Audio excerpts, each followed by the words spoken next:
Good morning. আজকে আবার একটা নতুন ব্লগ নিয়ে চলে এসেছি। আজকে শুক্রবার। প্রতি ফ্রাইডে করে আমি আমার মা বাবার বাড়ি যাই, কিন্তু আজকে যাব না, বিকজ আজকেই খানিকক্ষণ পরে মাকে নিয়েই বেরোবো। মানে আমি, মা, শান বেরোবো, আমাদের একটা কাজ আছে, তো আমরা যাব হচ্ছে বউবাজারের দিকে। আর যদি আমাদের টাইম মতন কাজ হয়ে যায় তখন আমি ডিএলএ চলে যাব মায়ের সাথে। ওখানে আমার স্টুডেন্টও আসে, তো ওখানে ক্লাসগুলো তাহলে নিয়ে নিতে পারবো। তো আজকের এই ব্লগটা একটাই রিকোয়েস্ট রইল, পুরোটা দেখবেন, আর ভালো লাগলে লাইক কমেন্ট করবেন আর সাবস্ক্রাইব করতে ভুলবেন না। এখন ব্রেকফাস্ট করতে যাব। ব্রেকফাস্টে ছিল ব্রেড, ডিমের অমলেট, ফ্রেঞ্চ ফ্রাইজ, স্যালাড আর একটা কাবাব টাইপের ছিল। তো ব্রেকফাস্ট করে নেব আমরা সবাই মিলে, তারপরে কাজে যাব। ব্রেকফাস্ট তো হয়ে গেল, এখন কিছু অফিসিয়াল কাজ আছে যেগুলো করে নেব তাড়াতাড়ি করে, তারপরে রেডি হয়ে তারপরে বেরোতে হবে। মোটামুটি একটা রেডি হয়ে নিয়েছি, যা গরম কিছু করা যাচ্ছে না, এবার লাঞ্চ করে তারপর বেরিয়ে যাব। লাঞ্চে আজকে খাবো সিম্পল মেনু, ভাত, ডাল আর মোচার তরকারি। এই খেয়ে এবার বেরোবো। লাঞ্চ করে বেরিয়ে পড়েছি, এখন পৌর্ণমীর সামনে। এবার মাকে তুলে নেব, নিয়ে তারপরে আমরা বেরিয়ে যাব। আর যত তাড়াতাড়ি পারি তত তাড়াতাড়ি করতে হবে, কারণ এসে আমার ক্লাস আছে। আর এই যে মামামকে তুলে নিয়েছি, আর আমরা যাচ্ছি বউবাজারের দিকে।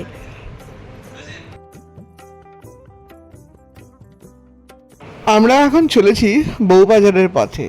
আর বউবাজার যেতে গেলে আমি যেহেতু সল্টলেক থেকে যাচ্ছি, তাই প্রথমেই আমাদের যেতে হবে ফুলবাগান দিয়ে, যে রাস্তাটা চলে যাচ্ছে সোজা বউবাজারের স্ট্রিটের দিকে, সেদিকে আমি পৌঁছে গেলাম বউবাজার স্ট্রিটের কাছে। আর এটি হচ্ছে বউবাজারের বিখ্যাত সোনার জায়গা বা সোনাপট্টি।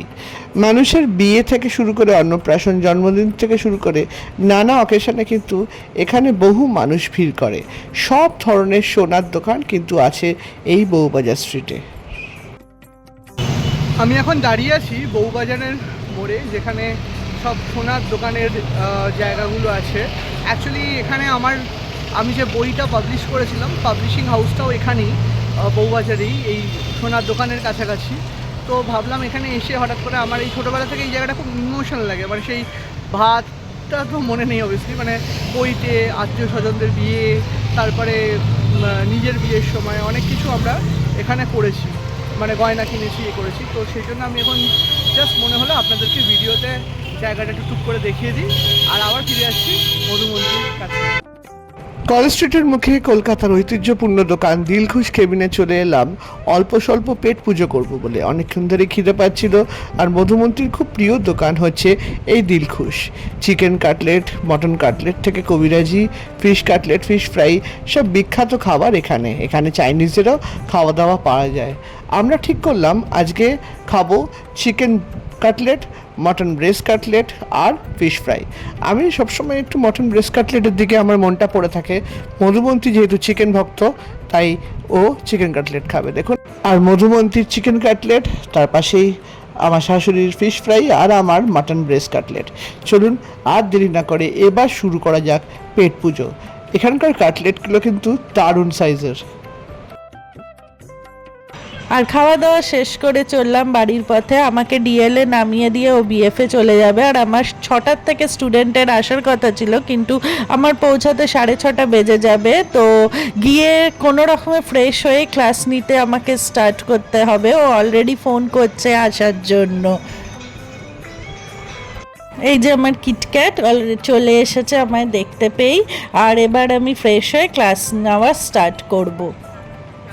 अरे कौन ना जमुना की तट पर नाचत कन्हैया, तत तत थैया बाजत पायलिया, छुम छना ना ना ना ना, तत तत थैया, तत तत थैया, तत तत थैया, धिन धिन धा धा, धिन धिन धा ना, तिन तिन ना, ते ते धिन धिन ধা ধা। স্টুডেন্ট চলে যাওয়ার পরে মা আবার আমার জন্য রসমালাই নিয়ে এলো। রসমালাই আমার খুব ফেভারিট, আমার বিয়েতেও রসমালাই হয়েছিল মিষ্টিতে। অনেকক্ষণই ক্লাস করিয়ে মায়ের বাড়ির থেকে আবার আমাদের বিএফের বাড়িতে চলে এসেছি, কিন্তু অসম্ভব গরমে দুপুরবেলা বেরিয়ে তারপরে আমি যাই না হয়তো ওই চিকেন কাটলেটটা খেলাম, খেয়ে শরীরটা আমার খারাপ হয়ে গেছে, এটা গা গোলাচ্ছে আর তার সাথে কিছু খেতে ইচ্ছা করছে না। তো আমি আর ডিনার করব না, সায়নরা গেছে ডিনার করতে, আমি একটু পরে শুয়ে পড়বো।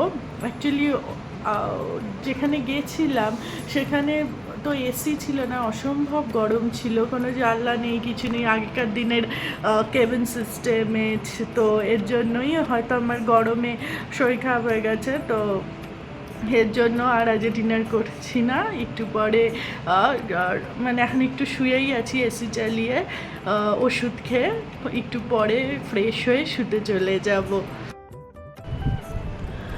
আর আমি ফ্রেশ হয়ে এসে শুয়ে পড়েছি, আমার শরীরটা এত খারাপ লাগছে, গা গোলাচ্ছে, তো ওষুধ তো খেয়েছি অম্বল সব কিছুরই। তো আজকের মতন ব্লগটা এখানেই শেষ করছি। যদি আপনাদের আমার ব্লগ ভালো লাগে তাহলে প্লিজ প্লিজ আমার চ্যানেলটা সাবস্ক্রাইব করবেন আর আমার পাশে থাকবেন, আর লাইক কমেন্ট করতে ভুলবেন না। আজকের মতন টাটা, গুড নাইট।